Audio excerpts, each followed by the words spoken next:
Hello everyone, I'm Brad Henson. Today I'm excited to introduce a new project I'm getting involved in, along with Adam Costero over at the K4 Fish YouTube channel. Adam approached me a few weeks ago and was describing all of the things that it takes to keep up with a reef aquarium. You know, temperature sensors, pH sensors, the different lighting systems, auto top-off systems, you know, all these things that need to be plugged in, or little wind-up timers that have to be set. It's a very manual, cumbersome process. And I thought, well, we could definitely do something that can control one of these aquariums, or at least control the inputs and outputs to the aquarium using something like an Arduino microcontroller. So in this video, I want to throw up the whiteboard, go over a quick list of requirements, an overall sketch of the design, and then, you know, maybe do a little show and tell for where we are right now with the project and with some of the components that we've purchased. So here we have a quick list of our requirements and an overall sketch. The main sensors we're looking at using right now are to measure for the pH in the main tank. We want to measure the temperature in the main tank, and we also want to measure the water level in both the main tank and the reserve tank, so that we can use this as an auto top-off system as well. Additionally, we want to control everything through a an outlet box, a surge-protected outlet box. It's got to have at least 9 outlets. It's going to be controlled using relays connected to the Arduino. And this box has to have the same level of surge protection that you would find in any everyday surge-protected outlet strip. We're going to want to be able to view the status and update the configuration, and then also provide manual control via a web interface. Additionally, we want to try to have some sort of heads-up display that can be mounted near the tank, so it's a quick look and see what the different measured levels are. So for this intro video, I thought we would take an opportunity to go over some of the components that we've already purchased and plan to use in the final build. This is by no means all-encompassing. However, it does represent the bare minimum of components to do a technology assessment to ensure that we had the capability of actually building a final product. So a quick rundown of what I have here on the bench. We have our standard surge protected outlet strip, a real-time clock, 8-channel relay board, our level measurement sensors, pH sensor along with the pH circuitry, an Arduino Mega 2560 with Arduino compatible network shield, and then a water sealed temperature probe. Now, I mentioned during the requirements list that for our outlet box we want the same level of surge protection that you would find in a modern everyday outlet strip. Now, there's 2 ways of going about doing that. We can either design a circuit for it, something custom and put in our project, or we can reutilize what's already out there. I've chosen to go the latter, and if we open up our outlet strip, you can see I've already pulled the circuit board out. We'll be able to easily reutilize the internal circuitry with all of the poly fuses and the on-off power switch for that circuit. Now, the output of the surge protected board is going to go into an 8-channel relay. These relays are fairly inexpensive. You can pick them up for just under $10. They're designed to work with Arduino microcontrollers or other microcontrollers out on the market. You have your control pins on one side, and then all of your line neutrals and grounds would go into the other side of the relay. These are rated up to 10 amps each, and so it'll be more than sufficient for our purposes. As I mentioned earlier, we're going to want to control our lighting system, which will include being able to tell what time of day it is to depict that type of light. Now, the Arduino microcontroller has some programming logic in there for determining how much time has passed, but it's not very good at, you know, acting as a clock, especially when the system has to restart. So to accomplish that, we're going to use a real-time clock dedicated circuit. Again, these are fairly inexpensive. You can buy them on eBay for around $5. Adafruit and SparkFun both have versions of these that are really nice for around $10. They're Arduino compatible. They've got libraries out there that make them easy to use, and so this will work real well for us. monitoring and controlling the water level of our aquarium is especially critical. With all of this evaporation, we're constantly having to pump water from the reserve into the main tank, and so it's especially critical that we have the best quality sensors that we can for this purpose.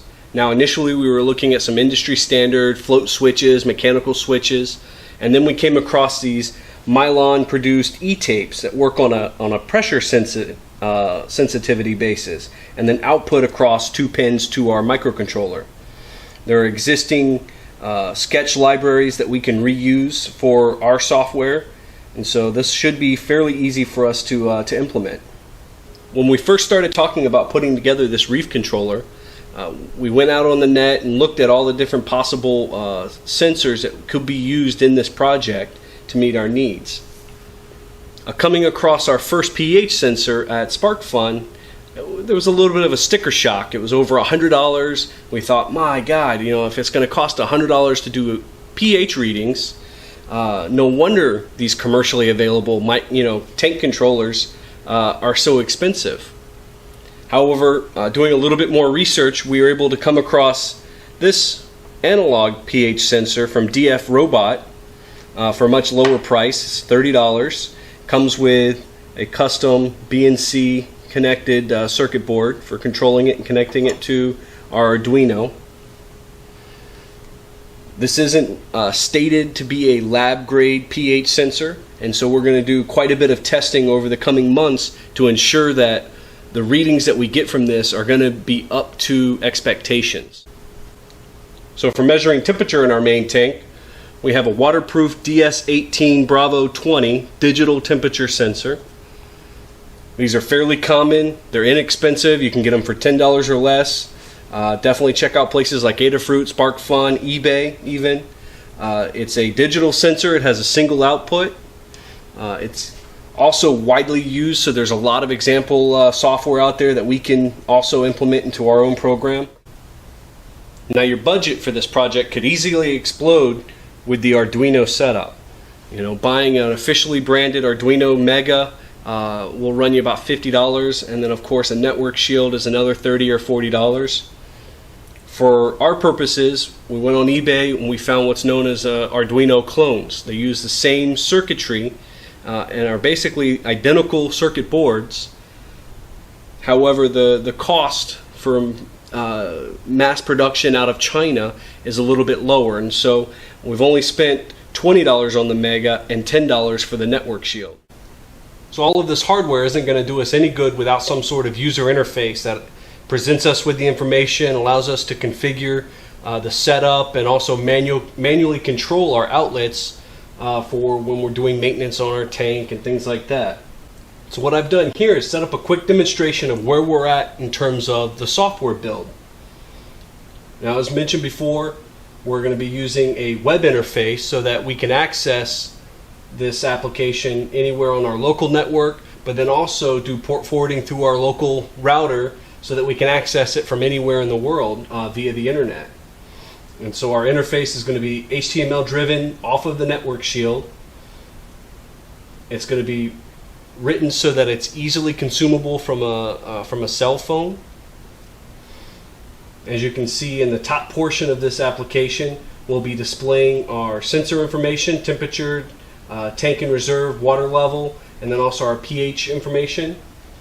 We have control over the individual sockets or electrical outlets from our outlet box. We'll be able to put it into an auto configuration mode and then manually turn those on and off when we want. We also want to be able to give the user the ability to configure some of the more important aspects, so that if we decide that the temperature that was set was a little too high or a little too low, we want to be able to adjust that temperature or adjust our desired tank level. Another important thing is be able to set an offset to when our lights are coming on and off, maybe adjust for daylight savings time. And so for a quick demonstration, what we have set up on the breadboard are a couple LEDs connected to each one of our input-output pins.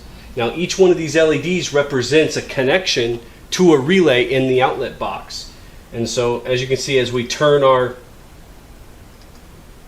each outlet on will illuminate the LED, and then we also show a status, an illuminated status on the web application.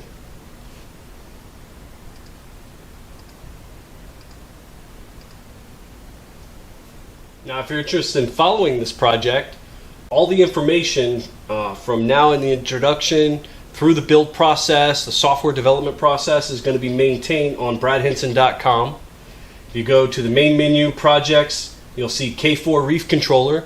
Click on that, and then you'll be able to find all of the information as it's updated. Also, make sure you check out Adam's K4 Fish YouTube channel. He has a lot of great videos covering his aquarium setups and reef setups, along with equipment reviews and how he's installed some of his components on his tanks. You can also follow this project through the bradhenson.com YouTube channel. That's youtube.com/user/Bradford Henson. As we update videos for using and configuring each of the sensors or progress through the build, we're going to be including these videos on both the K4 Fish YouTube channel and the bradhenson.com YouTube channel. So make sure you subscribe to both and press the like button. Thank you very much.